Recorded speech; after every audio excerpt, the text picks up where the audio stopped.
Shalom. Welcome to the Messianic Hour with Rabbi Scott Sekulow. The Messianic Hour is a program designed to give you insight into the Jewish roots of your faith. Rabbi Scott is also here to answer your questions and help you gain a deeper understanding of Bible prophecy. And now, here's your host, Rabbi Scott Sekulow. Shalom, I'm Rabbi Scott Sekulow, and I'm here with my wife, Judy. This is the Messianic Hour. The show is dedicated to reaching the lost and educating the found. I'm glad you're with us today as we are going to be looking at Acts chapter 21, really the first part of it to get an understanding of what was going on with Paul as he's getting ready to, Paul as he's getting ready to go into Jerusalem. And also in the second half of the show, we're going to answer some of your questions right here on the air. I can't wait. There's some good questions out there. So we're going to be doing that as well as we look into the Ask the Rabbi. Judy, how are you doing today? Honey, I've been with you all day. You know I'm doing well. I know, but you've been working in the office. I've been working in my office. So yes, that is the blessing that we have separate offices. We're going on 23 years of marriage next month, or in 2 months, July. And we are with each other almost 24/7. Yes. And that's Where are very you going unusual. with this, honey? I don't know, but that's very unusual for a couple to not only, be together that long, but also to work together 24/7. And we have a lot of fun working together side by side. We've been doing it for many years now, and I know I love working with you, dear. But I want to be glad you're with us as well as we celebrate our 4th year on the radio as well. You're listening again to the Messianic Hour. You can watch us on YouTube. Go to the Messianic Hour to search that online, and you can check out this show, previous shows, as also we have our different teachings online as well. You have your iPhones. You can download our app to get our teachings and radio shows. So check that out while you're going to our website, rabbiscott.com. If you haven't signed up for our newsletter, you can do so there. You get a free gift. The book, I Have a Friend Who's Jewish to You, and the prophecy card, 70 key prophecies, where they're found in the Torah, where they're fulfilled in the renewed covenant, and how to share your faith with your Jewish friends, all as a free gift just for signing up. And Judy, we're getting ready as we're coming up to a very special feast as well. Not this Sunday, but the following Sunday we'll be celebrating Shavuot, and you can join us at Congregation Beth Adonai as we have a special Sunday afternoon Shavuot service, infilling of the Holy Spirit, and the Feast of Latter Fruits. You're not going to want to miss that. You can watch it live as well right there on our website. And the one thing you didn't mention was just this, we've been counting the Omer, and just this week we hit the 40th day That's right. of the Omer, and we know that is when Yeshua ascended, and we have 10 days left until we are to Shavuot. And Judy, it's really interesting because here Yeshua leads them and says, wait, I'm sending the Comforter to you. And this is, until this point, they haven't gone and shared the gospel. But we're about to see them going forth and proclaiming the good news. And it's going to be very interesting to see, once the Holy Spirit is in them, how they're able to share the gospel, and thousands of people are going to be saved. So again, go to our website, rabbiscott.com. We are a listener-supported show. You can support our ministry right there online. You have all the information there. And you can get the free gift, I Have a Friend Who's Jewish, just for signing up. While you're there, too, you can also sign up for our Planting a Tree in Israel to bless this ministry and the land. We'll be back right after this.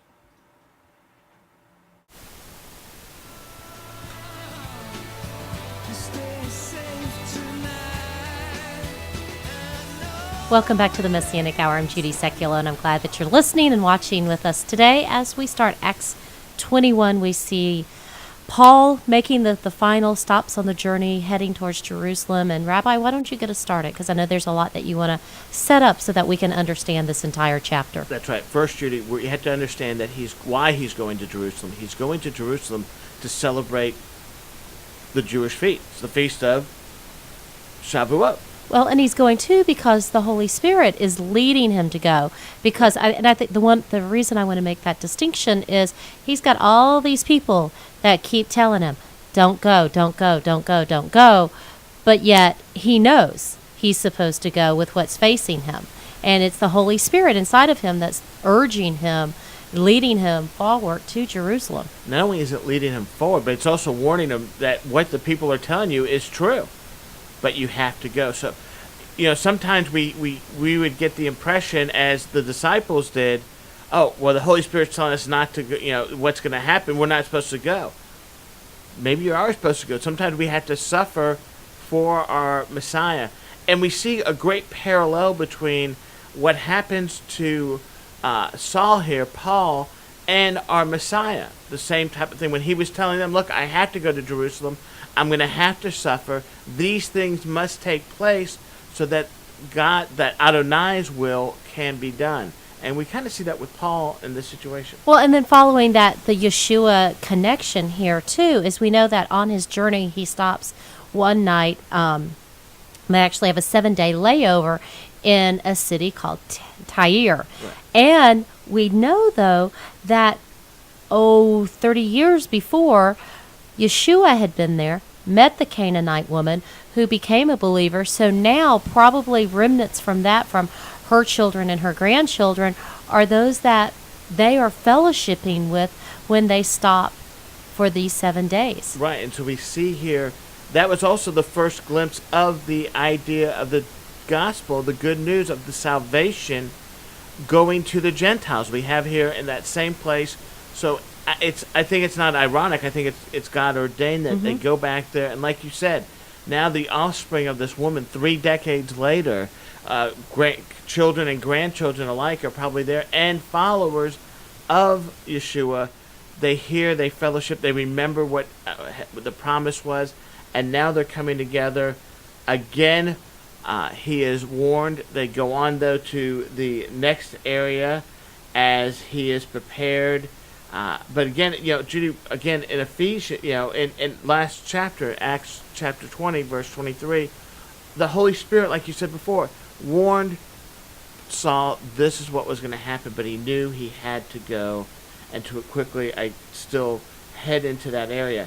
And when we see this picture taking place, we now have him going to Caesarea. He's making this final victory journey into the Holy Land, and not as necessarily a rush, but going in time to to get ready for that time to go to Jerusalem for the feast.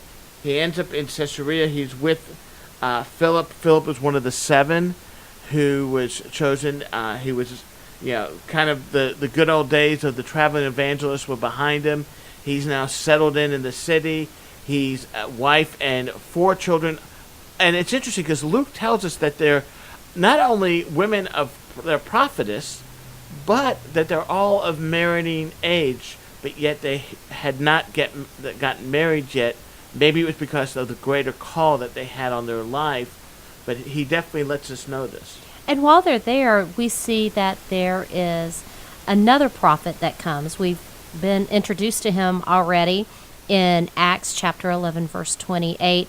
This is Agabus, and the Holy Spirit sends him to Caesarea, where he finds Rabbi Shaul and his entourage. So why don't you tell us what happens with Agabus and the group? Well, he comes and he has a vision, and he actually takes Saul's belt and ties Saul's hands and feet and says, just like the prophet we saw for Jeremiah and Ezekiel, where he said, just like they were bound, you're going to be bound and taken and being brought over to the Gentiles.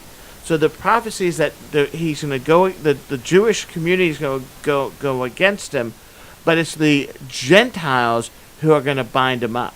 So we see an interesting parallel that takes place here as well, because remember, the Jews could not kill, they could not put someone to death, sentence someone to death, because they had no longer control of the penalty of death that was now by the Romans only. So we see this connection take place. Well, I think, again, you have this really kind of dire warning that is given to Shaul, but the Holy Spirit is still telling him, no, you are to go. So really, and we know before that Agabus had prophesied and it had come true. So really, what was the meaning of this prophecy? It really wasn't for Shaul, he knew. He had been telling people all along the way that he knew he had hardships and grim things facing him. Really, it was more for the believers, more for his entourage, so that when they saw him imprisoned and eventually shipped to Rome, their confidence wouldn't be shaken. They would understand that these things were divinely appointed. And as we talked about earlier, we see the parallel between this act and the act with Yeshua. We understand the Master's own warning as the disciples, as he prepared them for his last journey. And this is, as you said at the beginning, Saul's last aliyah. Aliyah means to go up to Jerusalem. He was going up for the feast. And as you know, Judy, when we go to Israel, the only way to get to Jerusalem is to go up. It's literally on a mountain. So it's a beautiful sight as we enter into the land. We are planning that trip for 2013 in July. Be prepared for the date. Start saving those shekels, as it'll be a great trip to go with us. But as he's preparing them, again, he would suffer and have severe suffering, but then be handed over to the Gentiles and killed, is what Yeshua was done. Now we see here Saul also being ready to be handed over to the Gentiles. Like you said, the warning came, but it was not for Saul. It was for the followers, so that they would not lose their encouragement and understanding. And that, you have to understand too, Saul really had to have a really connection with the Spirit to realize not to flee as many as our flesh would want to do, but to go into that land and be willing to stand up for whatever was about to come. And as you know, we kind of know the rest of the story. We do. It was a bit of a trial and tribulations that take place. So as he gets ready, they go and they make that journey, and they join the pilgrimage, the caravans, making Aliyah for the festival.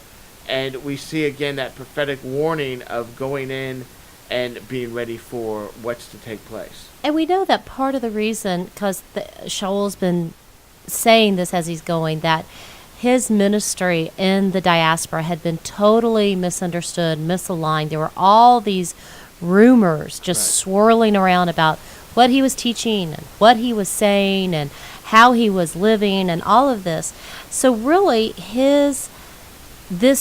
we know that he's already taken up a collection from all of the congregations that he had basically founded and mentored. Right. He was bringing that to Jerusalem to show, how these communities were supporting the Jerusalem community, but also really, and we know he's got those great lawyer skills, he's coming to kind of give his last defense, to really try to set the record straight about what he had been doing, what he had been teaching. Well, even in Ephesians, the epistles to the Romans, he actually, for example, he noted that distorted versions of his teaching regarding grace were being bandied about. It was being reported that Paul was condoning sin, in other words, encouraging people to break Torah in order that grace might increase. And that never was the case. Matter of fact, in Romans chapter 3, verse 8 through 9, it says, "Why not say, as we are being slanderously reported as saying, and as some claim that we say, let us do evil that good may result. Their condemnation is deserved. What shall we conclude then? Are we any better? Not at all. We have already made the charge that Jews and Gentiles alike are all under sin." In other words, we're all together, Jew and Gentile, one Torah, one commandment, all in one place. So we see here that Paul is trying to correct these false teachings, that he's not teaching and it's really that they were teaching the Jewish people that were among the Gentiles not to keep this, and that's not what he was doing. On the contrary, and we're going to talk about this more next week, we're going to see how that's not the case, and how the council in Jerusalem resolves this issue. You're not going to miss next week. If you missed next week or you missed this show, you want to hear it again, go to rabbiscott.com, or on your iPhone, download the app, and you can listen to this show and our teachings right there from your iPhone or computer. We'll be back right after this break. You're listening to the Messianic Hour. Stay tuned.